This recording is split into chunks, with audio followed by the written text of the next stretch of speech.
당신의 삶이 문학이 되는 순간. 대구 문학관.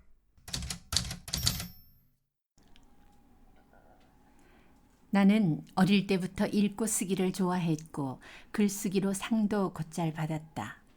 주변 사람들은 내게 작가의 소질이 있다고 말했다. 대학과 대학원에서 국문학을 전공했다. 오랫동안 나의 꿈은 한 가지, 작가가 되는 것뿐이었다. 그런데 왜 30대 중반까지 작가가 되지 못했을까? 왜? 할 말이 없었기 때문이다. 나만의 독창적인 생각이란 게 없었다. 나는 내게 주어진 틀 안에서 남이 낸 문제의 정답만 맞추려는 사람이었다. 질문은 품지 않았다. 그런 사람에게 세상을 보는 자기만의 관점이 있을 리 없다. 그러나 당연하게도 문학은 창조 행위고 독창적 관점이 없으면 아예 성립되지 않는다. 글솜씨, 문학 공부, 일관된 꿈, 심지어 어떤 종류의 고통도 우리를 작가로 만들어주지 않는다. 작가를 만드는 것은 고유한 관점이고 그리고 그것은 의심과 질문에서 시작된다. 나는 의심을 통해 내가 상처받은 사람이란 걸 깨달았으며 그때 비로소 내 안에 오랫동안 침묵하고 있던 질문들을 만날 수 있었다. 나는 그 질문을 통해 소설가가 됐다. 나를 사육한 이 시스템에서 벗어나 내가 누군지 알고나 살아야겠다 생각했다. 나의 소설은 따뜻하거나 다정할 수 없었다. 불온함에서 힘을 얻어 출발했기 때문이다. 나는 소설을 통해 독자들에게 내 삶의 이중성을 폭로하고 비겁함을 고백했다. 가령 이런 문장으로 나는 나를 두 개로 나눈다. 하나는 보여지는 나이고 다른 하나는 바라보는 나이다. 보여지는 나로 하여금 몸 밖으로 나가 행동하게 하고 바라보는 나는 내 몸 안에서 그것을 바라본다. 강요를 당하고 수모를 받는 것은 보여지는 나이므로 바라보는 나, 즉 진짜 나는 상처를 덜 받는다. 다른 한편 독자들에게 환멸학습을 제안하기도 했다. 더럽고 싫은 것일수록 피하지 말고 쏘아보라고 권했다. 금기가 어떤 지배계급의 이익을 위해 만들어진 것인지 생각해보라고 부추겼고 안전하다고 생각되는 그릇된 이데올로기의 틀 안에서 우리가 무심히 조종을 당하는 동안 자신도 모르게 그 이데올로기를 지지하는 세력에 편입돼 버리는 게 아니냐고 따졌다. 안녕하세요. 대구문학관의 문장낭독회 문학 소리를 만나다 소요행간 진행의 최윤태입니다. 은희경 소설가가 2014년 황순원 문학상을 받고 작가가 쓴 수상소감으로 8월 소요행간의 문을 열었습니다. 이달 8월의 소요행간은 은희경 소설가의 글과 작품을 탐구하려 합니다. 은희경 작가는 1995년 동아일보 신춘문예를 통해 등단하고 같은 해 새해 선물로 제1회 문학동네 소설상을 수상하며 작가 생활을 시작했습니다. 같은 해 등단과 문학상을 동시에 수상한 작가는 이문열, 장정일 작가 다음으로 처음이라고 하는데요.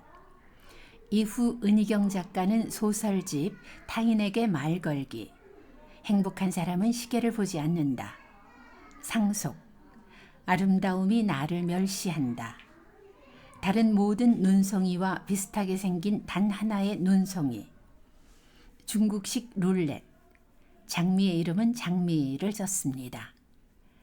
그리고 장편소설 마지막 춤은 나와 함께, 그것은 꿈이었을까, 마이너리그, 비밀과 거짓말, 소년을 위로해줘, 태어난 인생, 빛의 과거가 있습니다. 이렇게 많은 소설 가운데 은희경 작가를 탐구하면서 작가의 첫 소설인 새해 선물을 이야기하지 않을 수 없습니다. 삶이 내게 할 말이 있었기 때문에 그 일이 내게 일어났다 하는 문장은 독자들에게 지금도 회자되고 있는데요.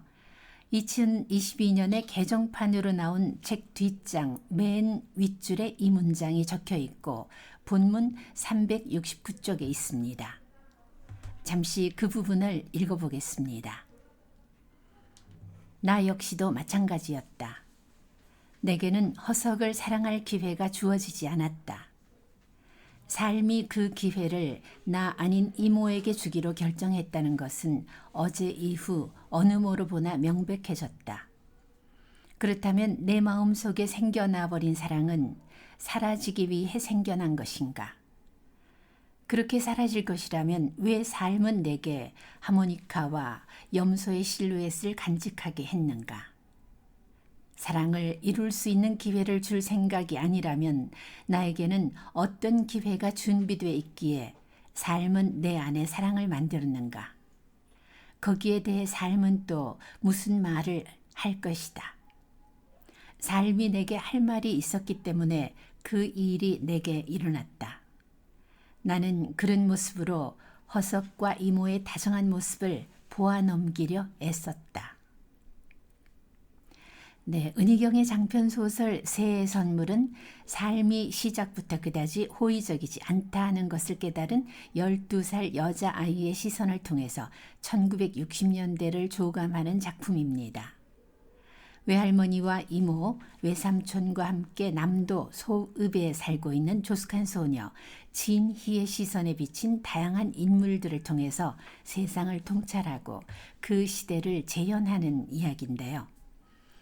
432쪽에 달하는 새해 선물은 프롤로그 12살 이후 나는 성장할 필요가 없었다로 시작해서 22개의 장으로 나눈 이야기가 이어지고 에필로그 상처를 덮어가는 일로 삶이 이어진다로 마무리됩니다.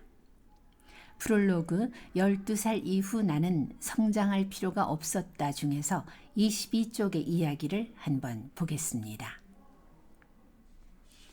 누가 나를 쳐다보면 나는 먼저 나를 두 개의 나로 분리시킨다. 하나의 나는 내 안에 그대로 있고 진짜 나에게서 갈라진 다른 나로 하여금 내 몸 밖으로 나가 내 역할을 하게 한다. 다른 나는 남들 앞에 노출되어 마치 나인 듯 행동하지만 진짜 나는 몸속에 남아서 몸 밖으로 나간 나를 바라본다. 하나의 나로 하여금 그들이 보고자 하는 나로 행동하게 하고 나머지 하나의 나는 그것을 바라보는 것이다. 그때 나는 남에게 보여지는 나와 나 자신이 바라보는 나로 분리된다. 물론 그 중에서 진짜 나는 보여지는 나가 아니라 바라보는 나이다. 남의 시선으로부터 강요를 당하고 수모를 받는 것은 보여지는 나이므로 바라보는 진짜 나는 상처를 덜 받는다. 이렇게 나를 두 개로 분리시킴으로써 진짜 나는 사람들의 눈에 노출되지 않고 나 자신으로 그대로 지켜지는 것이다. 진짜 나가 아닌 다른 나를 만들어 보인다는 점에서 그것이 위선이나 가식일지도 모른다는 생각을 한 적은 있다. 꾸며 보이고 거짓으로 행동하기 때문에 나를 두 개로 분리시키는 것은 나쁜 일일지도 모른다고 생각했던 것이다. 그러나 내가 자귀라는 말을 알게 된 뒤부터 그런 의혹은 사라졌다. 나의 분리법은 위선이 아니라 자귀였으며 자귀는 위선보다 훨씬 복잡한 감정이지만 엄밀한 의미에서 부도덕한 일은 아니었다. 그러므로 이제 내가 아는 어른들의 비밀을 털어놓는데 나는 아무런 거리낌도 빚진 마음도 갖고 있지 않다. 주인공 진이가 바라보는 인생의 진실과 상처를 통해 독자들도 삶을 바라볼 수 있는데요. 진이는 처음부터 12살 이후로 나는 성장할 필요가 없었다라고 선언하지요. 당돌하고 똑똑하지만 슬픔이 느껴지는 진희의 이야기, 새해 선물입니다. 이 장편 소설은 1995년 출간 이후 27년 만인 2022년 100쇄를 찍으며 지금까지 독자들의 사랑을 받고 있습니다. 인기 작가의 작품이라도 5,000부, 1만 부를 넘기기 힘든 요즘에 백수의 출간은 오랜 기간 동안 꾸준히 읽혀왔다는 뜻이고 책을 인쇄기에 100번 걸었다는 뜻이죠. 조세희의 난장이가 쏘아올린 작은 공, 이청준의 당신들의 천국, 조정래의 태백산맥, 김훈의 칼의 노래, 남한산성 등이 백쇄를 넘긴 대표작들입니다. 백쇄의 개정판을 내면서 은희경 작가는 작가의 말을 새로 썼는데요. 이 작가의 말을 여러분께 소개해드리고 싶습니다. 작가의 여러 인터뷰를 보고 듣고 확인하는 동안 이 새로 쓴 작가의 말 속에 인터뷰 내용이 거의 다 들어있는 것 같아서요. 그럼 새 선물 백쇄 개정판 작가의 말을 낭독해 보겠습니다. 이 소설은 1995년 여름에 썼다. 그해 신춘문예에 당선됐는데 청탁이 전혀 오지 않았다. 스스로 도우면 하늘이 도와줄지도 모른다는 생각으로 짐을 싸들고 해발 1,000m가 넘는 산꼭대기 절로 들어갔다. 어머니가 다니던 불교대학 스님이 소개해 주셨다. 그곳에서 한 달 넘게 하루 2끼씩 밥을 얻어먹었다. 그렇게 여러 단계로 신세를 진 덕분에 문학동네 소설상에 당선되어 이 소설이 나의 첫 책이 되었다. 개정판을 내기 위해 처음으로 전체를 다시 읽었다. 이 소설을 쓰던 시절의 내 모습이 자꾸 눈에 들어온다. 그때 나는 그동안 믿어온 것이 다 틀렸을지도 모른다는 불안 때문에 위축되어 있었다. 방치되었고 무능하다고 생각했지만 수행해야만 하는 일상은 매일 어김없이 닥쳐왔다. 밤이면 지치고 찡그린 얼굴로 가계부를 쓰며 아침이 오지 않기를 바랐다. 내가 싫어하는 종류의 사람이 돼야만 했으므로 더 이상 사랑을 원할 수 없다고 생각했다. 그래도 농담을 잘 하던 시절이었다. 불행과 고독에 대한 태연한 농담들. 그것은 그때 나에게 허용된 일종의 패기였다. 간절할수록 건조하거나 삐딱하게 말하곤 했는데 내가 나에게 먼저 신랄하면 부르니 나를 좀 봐줄까 싶어서였다. 그때 이후로 지금까지 15권의 소설을 썼다.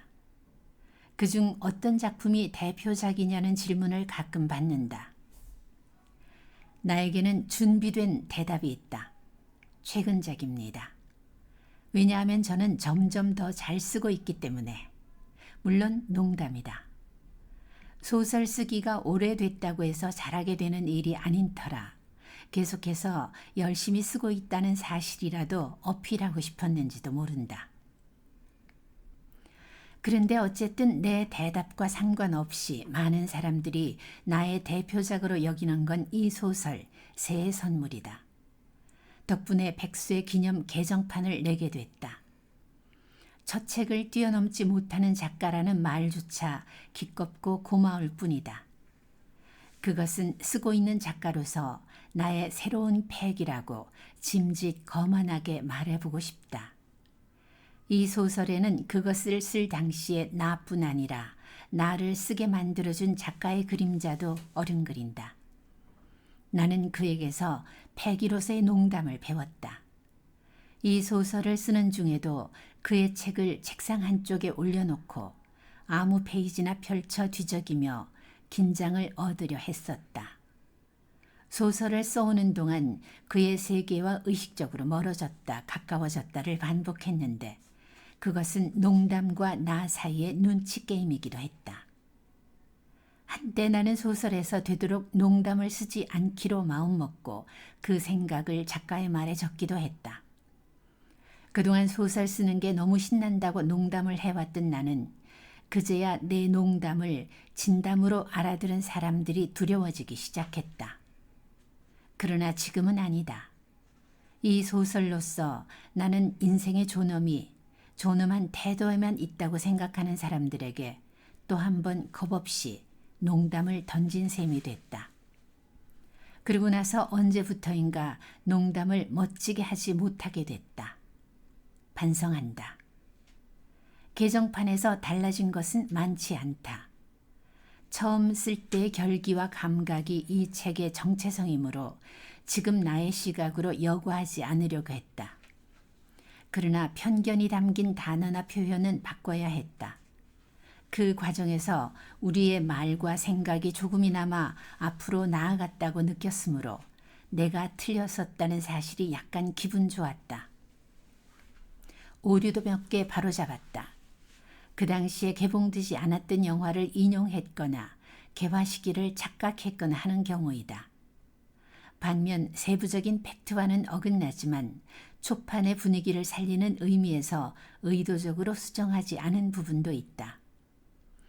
마지막까지 고민했던 건 내가 어린 시절의 기억 속에서 끄집어내온 이름과 상호를 바꿔야 하는가 였는데 결국 본 작품의 설정은 실제 사실과 관계없음으로 갈 수밖에 없었음에 양해를 구한다.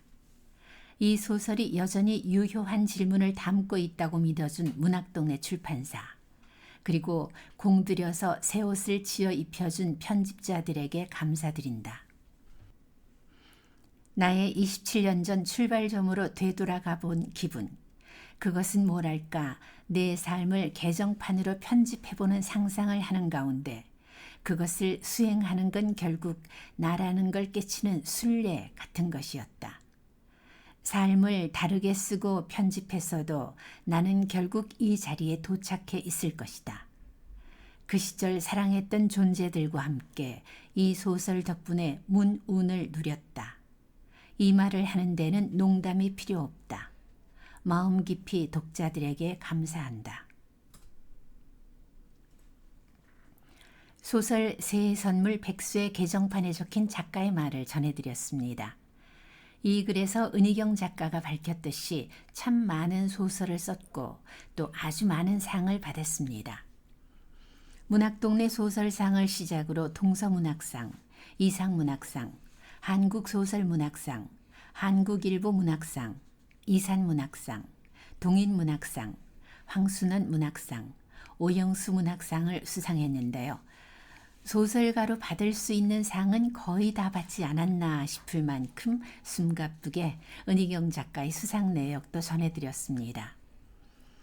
소설 새해 선물을 읽어 나가는 동안 제목과 관련되는 부분이 나오려나 하고 끝까지 읽었습니다마는 직접 연결되는 내용이 나오지 않았다는 것을 알 수 있는데요. 여기에 의문을 갖는 독자들이 많았었던지 은희경 소설가는 독자와의 만남 중에서 소설 제목은 프랑스 시인 자크 프레베르의 시 새해 선물과 같다고 했습니다. 자크 프레베르의 시에 아주 늙은 앵무새 한 마리가 그에게 해바라기 씨앗을 갖다 주자 해는 그의 어린 시절 감옥으로 들어가 버렸네 라는 대목이 있습니다. 태양에게 해바라기 씨는 존경, 흠모의 의미를 갖는데 그 선물을 거부하고 어린 시절 감옥으로 들어가 버린다는 내용이 작품의 어느 부분과 일치한다는 생각이 들어서 소설을 다 쓴 후에 제목으로 붙였다고 하는데요. 소설책 새해 선물 차례에 들어가기 전 페이지에 자크 프레베르의 시 새해 선물 전문이 적혀 있음을 볼 수 있습니다. 426쪽 프롤로그 상처를 덮어가는 일로 삶이 이어진다 중에서 한 대목 읽겠습니다.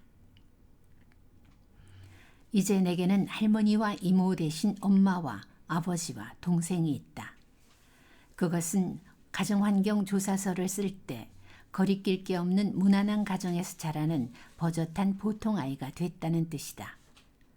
그러므로 할머니와 이모 그리고 아버지와 새엄마, 어른들은 모두 이제 새해부터는 내가 보통의 13살짜리가 되리라고 기대한 것이다. 새엄마와 12살이나 어린 동생, 태어나서 처음으로 보는 것 같은 아버지. 어쨌든 그것은 나에게 있어 매우 새로운 삶인 것만은 틀림없다. 그러나 어른들과 달리 나는 새 삶에 대한 기대가 없었다. 새로 만난 삶이 또 새로운 방법으로 나를 조롱할 기회를 주지 않기 위해 어차피 그곳에서도 나는 나의 삶을 멀찌감치 두고 보려고 애쓸 것이다. 그뿐이다. 할머니와 이모를 떠나야 한다는 사실도 나는 순순히 받아들였다. 나는 삶을 그렇게 살기로 마음먹지 않았던가. 쉽지는 않은 일이다. 그러나 그럴 때마다 나는 나 자신을 바라보는 나와 보여지는 나로 분리시킬 것이다. 만약 실패하면 엄마의 자아처럼 분열돼 버릴지도 모르지만 그럴 가능성은 그다지 없다. 나는 거리 밖에 있는 내 삶을 그런 대로 성실하게 꾸려갈 것이다. 내 새해 선물 마지막 장 프롤로그 중에서 한 대목을 읽었습니다. 은희경 작가는 황순원 문학상 수상 이후 이렇게 쓴 글이 있습니다. 지난 20년 동안 12권의 책을 썼다. 그 책들의 첫 문장을 적어본다. 12살 이후 나는 성장할 필요가 없었다. 그녀는 산문을 읽고 있었다. 셋은 좋은 숫자이다. 그런 소설을 읽은 적이 있다. 다른 사람들도 그런지 모르겠다. 어느 봄날이다. 사람들은 모두 내가 6월에 태어난 줄로만 알았다. 여행자들은 K읍에 오래 머물지 않았다. 동반석은 네 사람이 마주보게 돼 있는 자리였다. 곧 눈이 내릴 것 같다.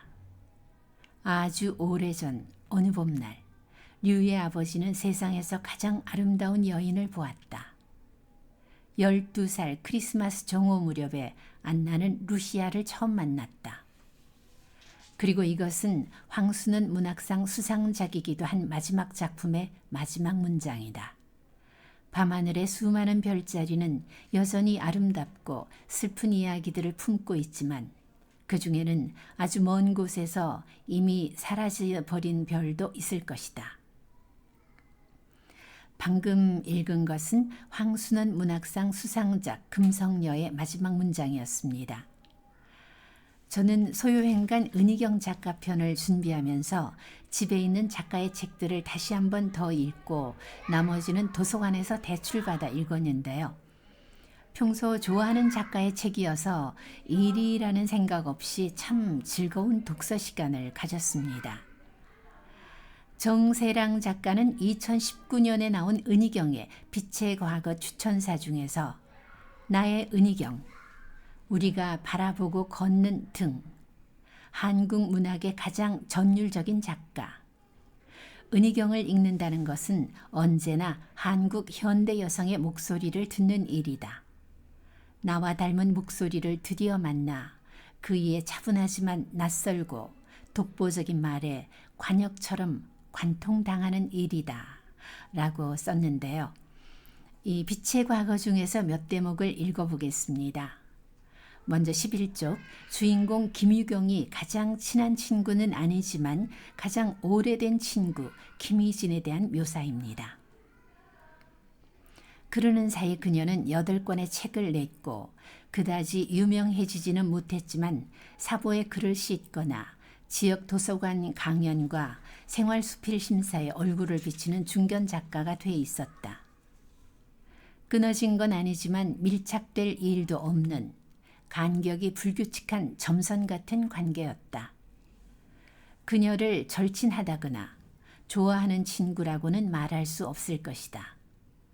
오래 알아왔던 만큼 서로의 세목에 익숙해져 초보적인 오해 같은 게 없었고 긴 세월 지켜본 부에 따라 어차피 바뀌지 않는다는 걸 알기 때문에 부분적으로 너그럽긴 했다. 그러나 그녀에게는 사람을 대할 때 미묘한 권력 관계를 만드는 습성이 있었다. 끊임없이 자신을 중심으로 돌아가는 관계 자장을 만들어내고 우월감과 피해의식을 번갈아 써가며 그것을 정당화했다. 그기에는 증인이 필요했다. 결국 나로 하여금 위성처럼 그녀의 궤도를 따라 돌며 그녀라는 일방적이고 변덕스러운 광원을 반사하도록 만들어버리는 것이었다. 나는 나대로 소심함과 자기 합리화의 조합인 어정쩡한 온건함 뒤에 숨어 그녀의 그런 태도를 순순히 받아들이곤 했다. 열정은 단호한 구석이 있어서 금세 꺾이지만 친근함은 어느 정도 안이한 감정이어서 사소한 기억의 공유만으로도 쉽게 환기됐다. 그리고 내가 동의하지 않는 채로도 타인을 이해할 수 있다는 스스로의 유연함에 대한 자기만족이 어느 정도 그것을 도왔을지도 모른다. 그렇다고 그녀를 싫어했는가 하면 그건 아니다. 그녀가 만들어내는 전도되고 돌발된 상황은 마치 단조로운 여정에 가로놓인 과속 방지턱처럼 내 인생의 작은 잡음을 만들며 짧게나마 그것을 변속했다. 그녀가 나의 가장 오래된 친구인 것은 어쩌면 그 때문인지도 모른다. 그녀가 속도를 떨어뜨릴 때의 반동으로 나는 흔들렸으며 그때마다 내가 회피해왔던 것들이 그녀에게로 가서 어떤 파국을 맞이하는지 목도하는 기분이었다.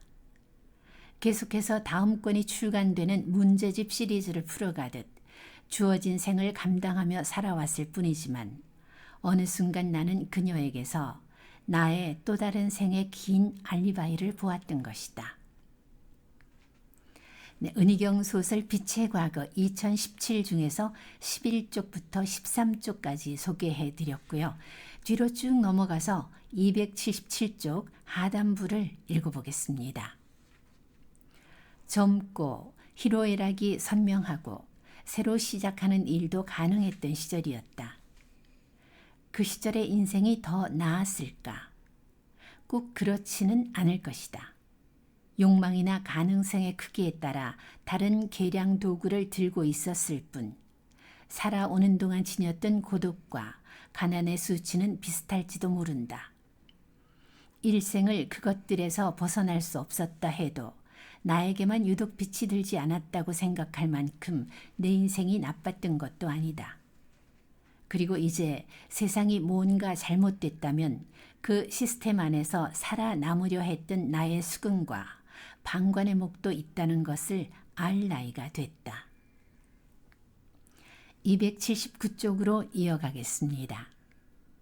긴 시간을 알고 지낸 사람들의 인생을 각기 포물선 그래프로 그려보면 뜻밖에도 서로 맞닿는 경우가 적다는 걸 알 수 있다. 마치 시소 게임 같다. 한 사람이 오르막길로 상승할 때 다른 사람은 내려가기 마련이다. 한 사람이 언덕마루에 서서 경치를 내려다볼 때 다른 한 사람은 바닥에서 헛발질을 하고 있기도 한다.